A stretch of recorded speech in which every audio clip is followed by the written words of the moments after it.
said they called him Jesus. He's from Galilee. He healed the sick. Raised the dead. What they called him? They called him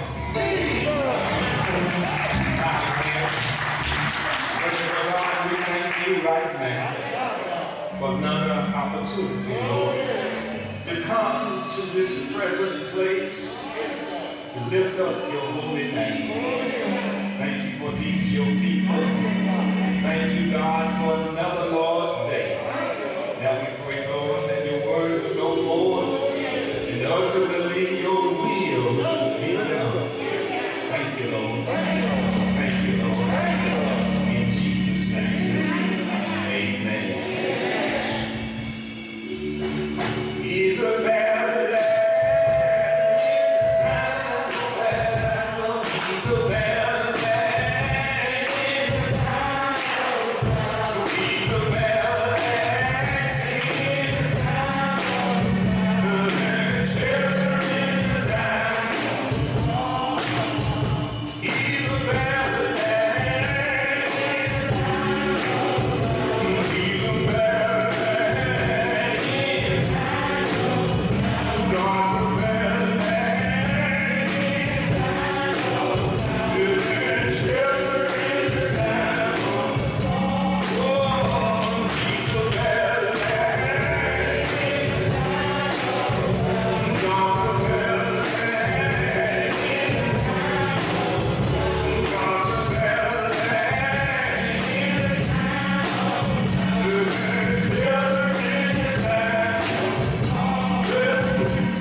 First book in the Bible called Genesis. Look with me, if you please, at the 42nd chapter of this book of Genesis, which we will gain what I call a series of sermons for today and next week as we deal with that famous and familiar character by the name of Joseph. The life of Joseph is recorded in the book of Genesis in the 37th chapter all the way to the 50th chapter. There's so much by way of background in this book, but we want to look at Genesis 42, Genesis chapter 42. We're going to begin reading at verse number 5 down through verse number 9. Genesis chapter 42, beginning at verse 5, and a few of the following verses. As I said to you, work with me on a series of sermons that we will be pulling from this character, Joseph. Verse 5 of this 42nd chapter said, "And the sons of Israel came to buy corn among came. Why? For the famine was in the land of Canaan. And Joseph was the governor. Somebody shout governor. Over the land, and he it was that sold to all of the people of the land. And Joseph's brethren came and bowed down themselves before him with their face to the earth.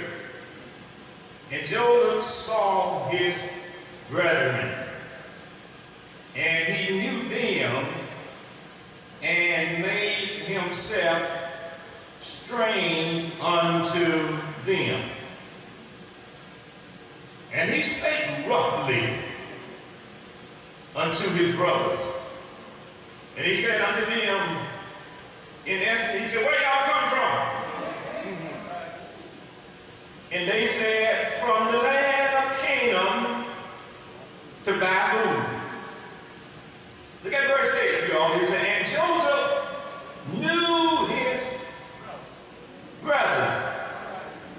Genesis said, brethren. Joseph knew his brother. Joseph knew his daddy's children. But they didn't know him. And verse number 9, and Joseph remembered the dream which he dreamed of them. That's a comma there, but I'm going to put a period there for the day. But Joseph remembered the dream which he dreamed of them. I'm going to call this message today, Dream Fulfilled in Egypt. Dream fulfilled in Egypt. Dream fulfilled in Egypt. Now I want you to look with me. You got the topic, and these are the texts, verse 5 through 9. These are the texts for preaching. But by way of introduction, I want you to go back in the 37th chapter of Genesis. I want you to see something there for the benefit of this message today. If you see verse number 5, 37th chapter, are we there? Can you say amen a little louder? Genesis 37, verse 5, it says, and Joseph did what? Now, we are laboring in the 42nd chapter, where Joseph was in Egypt. But here he dreamed his dream in Canaan. Let's read it again. It says, Joseph dreamed a dream, and he told it his brothers, and they, come on, Bible readers, look with me. Look. I'm going to get back to the screen real soon. And they hated him yet the more. Now here Joseph was the 11th son of Jacob. And here him being the 11th son, he was the son of Rachel, and his brother Benjamin. They was real brothers, but the other 10 brothers were by other women. But they all had the same dad. I need to set it up so you can understand, those of you who are Bible readers and you want to challenge this lesson in your meditative moment sometime, that you would look at this 37th chapter of Genesis and read it and all the way to the conclusion of it, because it's very interesting when you look at this family. You can say to yourself, it's all in the family. All right. Many of us up in here now can say the same thing. There's been some mess in the days of Joseph. And it's a mess in our family.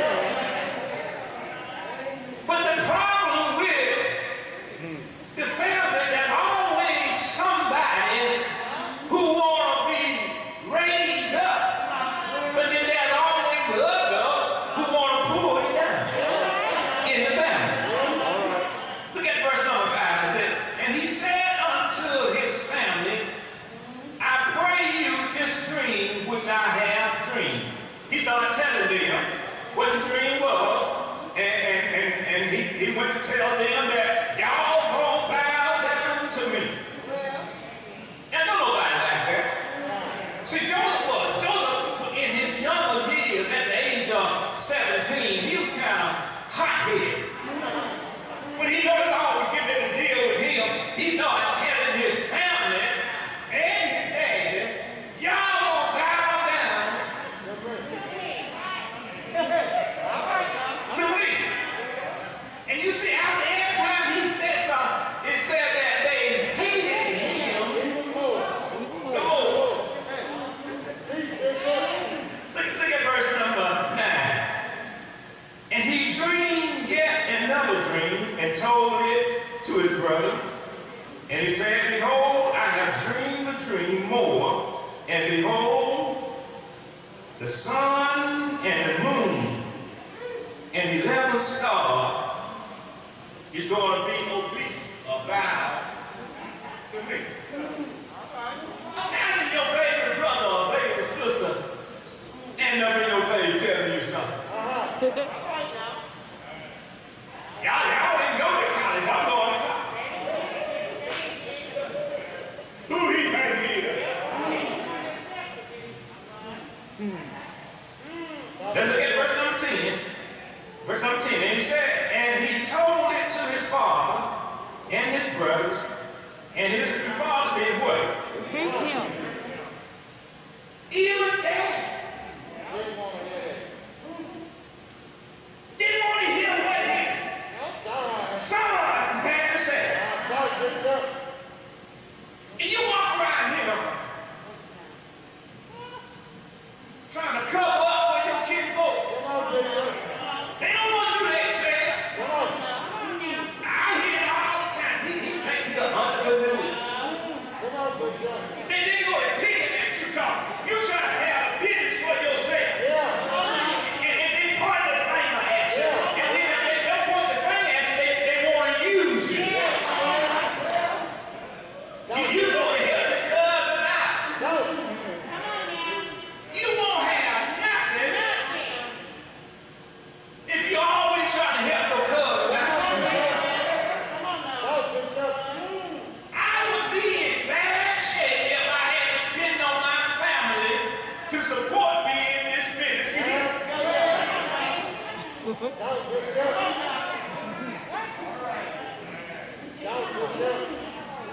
Your folk, your family look at you, but he don't need that. I ain't getting that. How you got Joseph faith? Even dad rebuked him. Good God Almighty. Look at verse number 11. And his brethren envied him, but since his father heard what he said, dad started observing. Dad started, maybe there's something to this boy. Maybe there's something to this boy. You know, I cherish some things. I cherish my preach ministry. Didn't tell you, I cherish it for many reasons. But one reason I remember so clearly, when God blessed me to try to preach my first sermon, over 600 people sitting in the audience. But my dad was sitting there. And every once in a while, I hear my dad say, come on up, son. Man, do you know that make me feel so good? If dad tell me, man, I'm going to do something, they never trust it.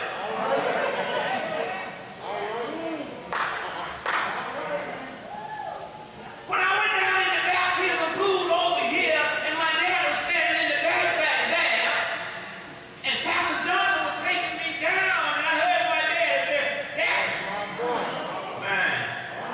That's mine. I cherish that, y'all. I cherish that. I don't care what his faults were, he owned up to his children. I got a bit of hand clap in there. Some of y'all just like going cold. Turn that music down a little bit, y'all. Maybe I get to sweat.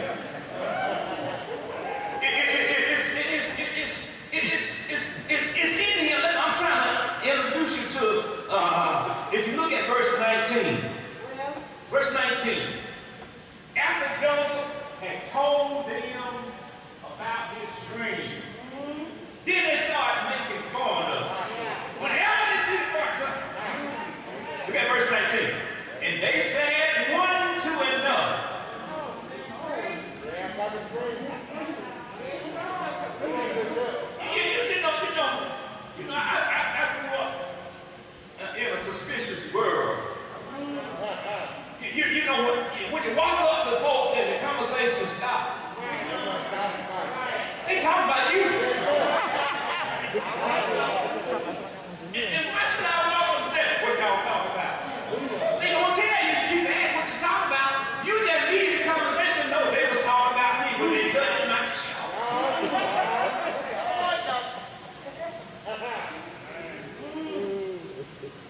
I want you to see something else in verse number 20, the latter part of verse 20.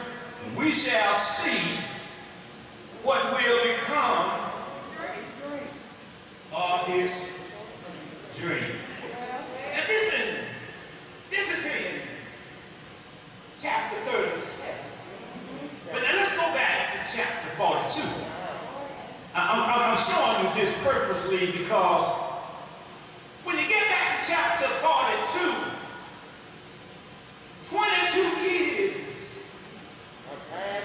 have passed. What done happened in that 22 years? The family done sold it, got rid of it, thought they would never see him no more. Come on, Bishop. You know, Come on, Bishop.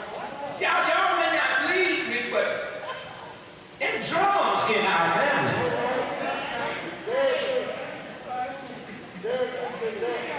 Sister girl, don't you get married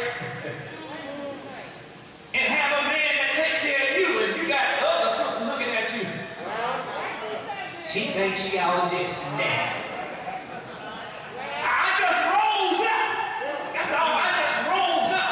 I wasn't gonna stay down there with those chickens pecking on the ground when I can get leave. Nobody would want to remain being a chicken. You want to soar with the eagle. That's why you always put forth your best effort and do the best you can in life, no matter who is critique you, who's envy of you, who's jealous of you, or who said you would never be anything. Don't you ever let people put their mouth on you, cause you to quit going where God is trying to take you.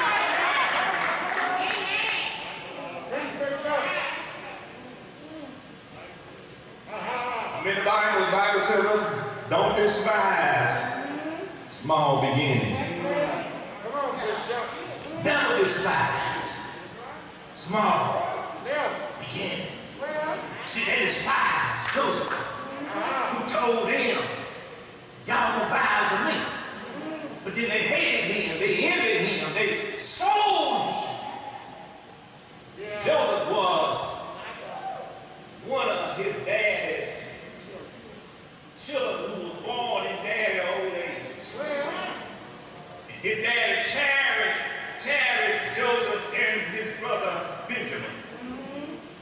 So when we get to verse chapter 42, I'll wake y'all with the why. When we get to chapter 42, and we talk about dream fulfilled in Egypt. You see, everybody who ever been prosperous had to experience in Egypt in their life. It's not so much where you are at the time of the fulfillment of the dream. It's how you got there. See, Joseph got to Egypt, sold by his brothers, placed in a pit, pulled out the pit by Ishmaelites, and took down to Egypt. And when he got down to Egypt,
children. But they needed food that was down in Egypt. And it took the old man to tell the son to go down to Egypt. You ain't got to go down there, pour an offering, because you got money. And you know, let me pause and pause for a moment. You don't have to take no junk off folks when you got money. You see, I'm like this. Look at your boy for a moment. I'm like this. If I go to Piggly Wiggly and it's too high, what they're selling me, I ain't got that. I get in my car and drive down to Food Depot. If they call it inconvenient, but at least I got a choice of where I want to stand. Y'all got me. You know, sometimes you go to these places, these people of other persuasion think you ain't got nothing. You come in there and they treat you like spit. I quickly tell you, before I spend my money, he'll be treated like this. I drive hard in the eye to buy the same thing. Y'all hear what I'm saying? Be careful how you let people mistreat you when you're coming into their place of business. You see, these boys went down to Egypt. But let me show you something in verse 4 of this 42nd chapter. It said, but Benjamin, Joseph's brother, Jacob did not send him. Here's what the old man said. I lost one of my boys in my old age. But bless God, I ain't gonna lose this one. He told him other boys by other women, y'all going down to Egypt. But Benjamin don't stay here with his dad. You know, the old man knew that, said, y'all the same one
tell some of y'all here now, don't spend it all in one place.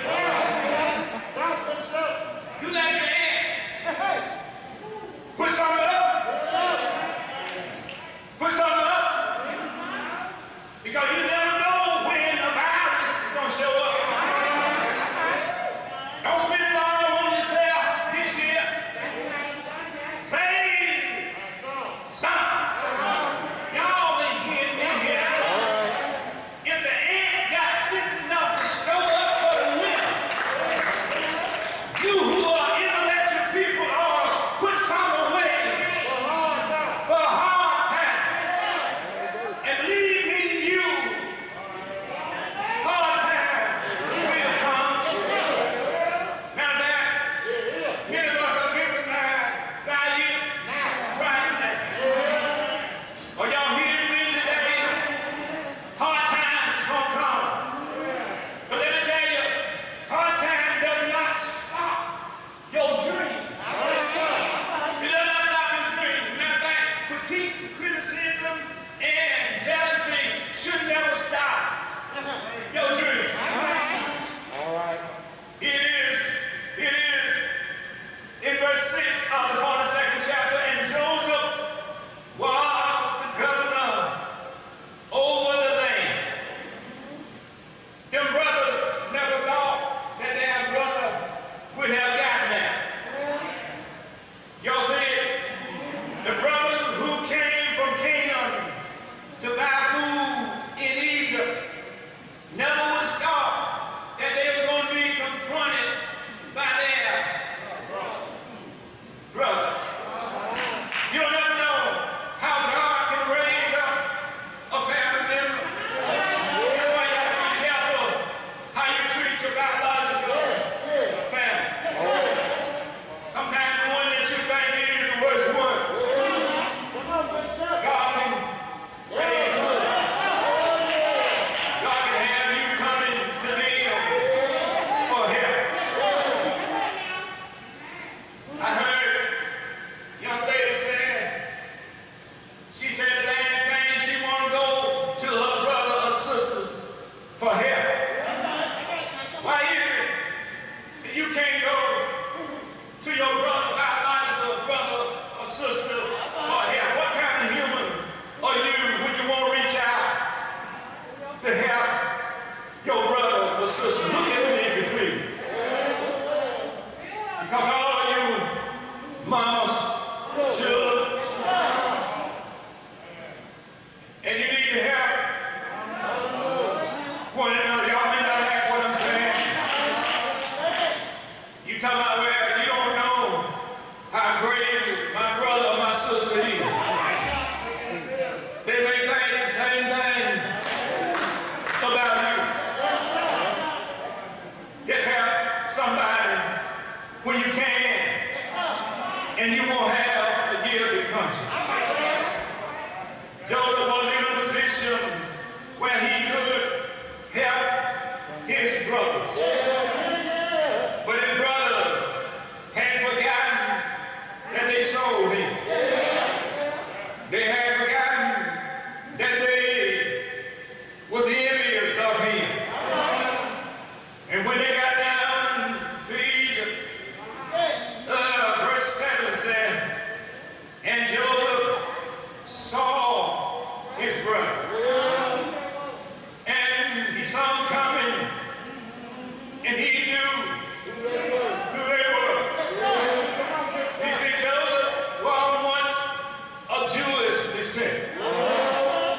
Joseph knew the dress code of the Jewish brother.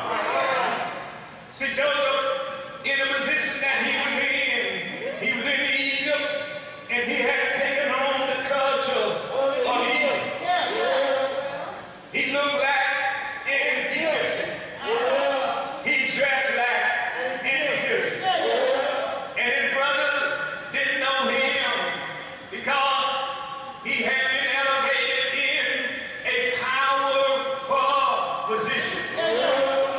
But Joseph saw his 10 brothers coming. And the Bible said he knew them and made himself strange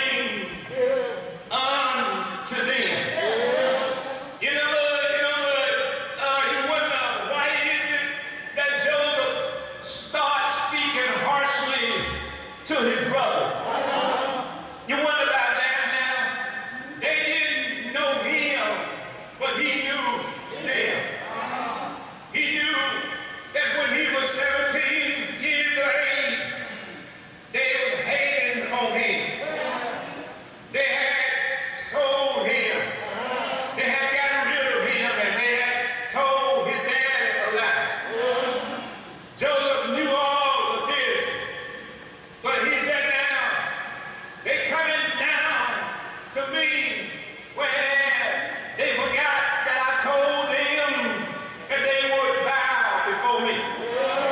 Let me read the latter part of verse 7 said, and spake roughly unto them, and he said unto them, where y'all come from?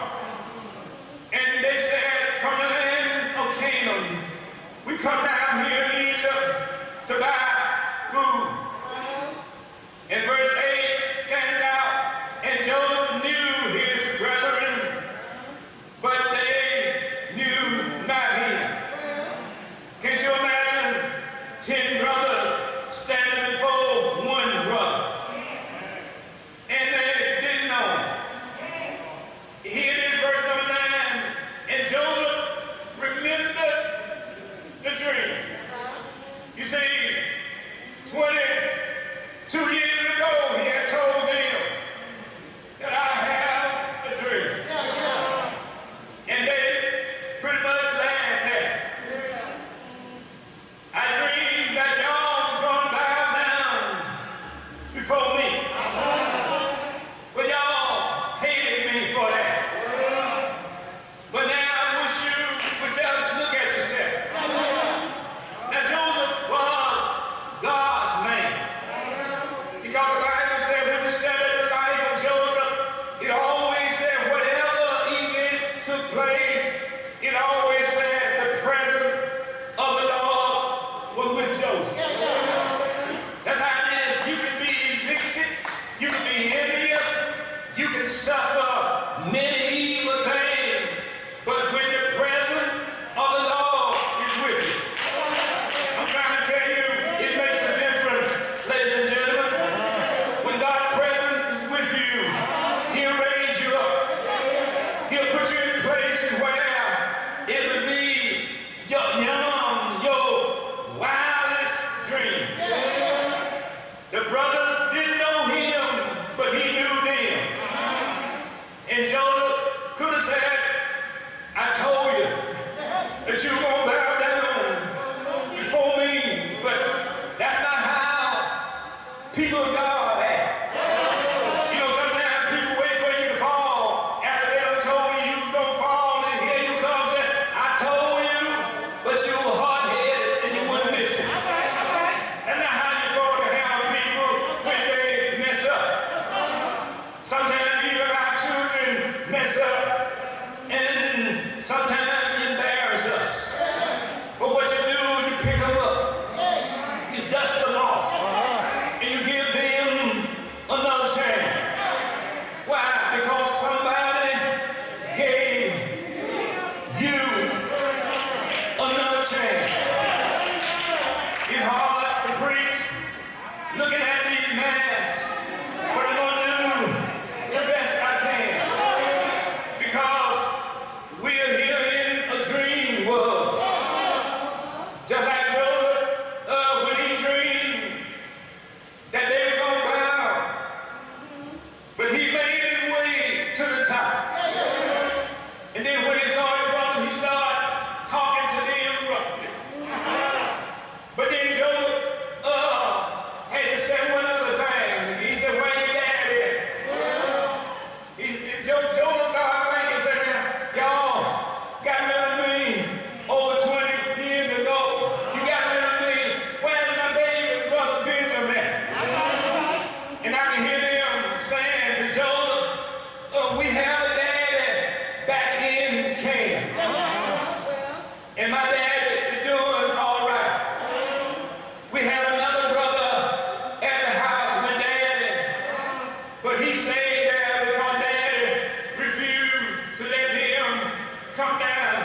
the 10th brother who was there.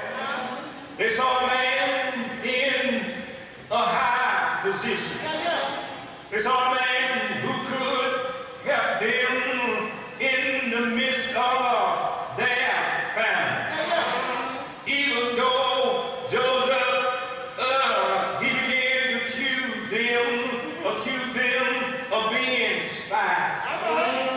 Now, Joseph was kind of hard on them, but what he knew that he was God's man. Let me tell you something. Sometimes you want to say something to some folks. Sometimes you want to do something to some folks. But you got to remember who your father is. You got to know that you are a child of the Most High God. And something, you just don't say to folks, even if they make you angry. No. Sometimes you just got to learn how to hold your peace. Matter of fact, God will, He will fight your battle for you. Down there in Egypt, Joseph was in the second high position. But Joseph, he was a reference to God. Yes, he was. He was God's man. And God will help you. God will lend you a hand. God will do for you when it seems like everybody else has walked away from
He gonna eventually tell them, y'all meant it for evil.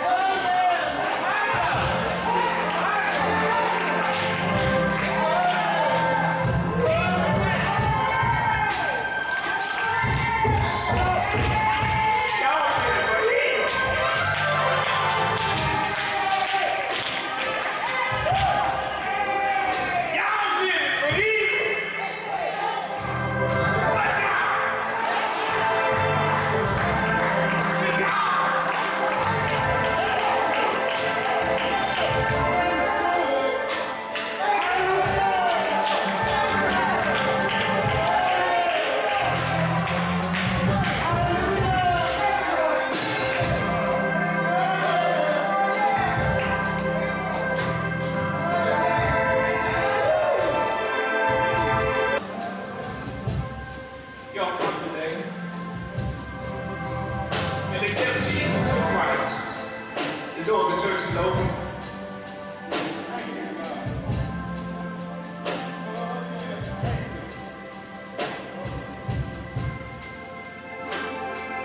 The door of the church is open. Y'all come today.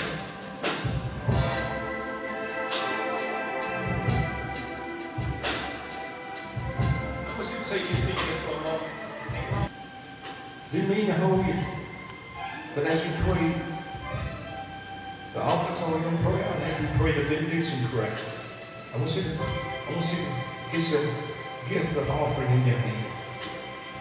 Get your gift of offering in your hand.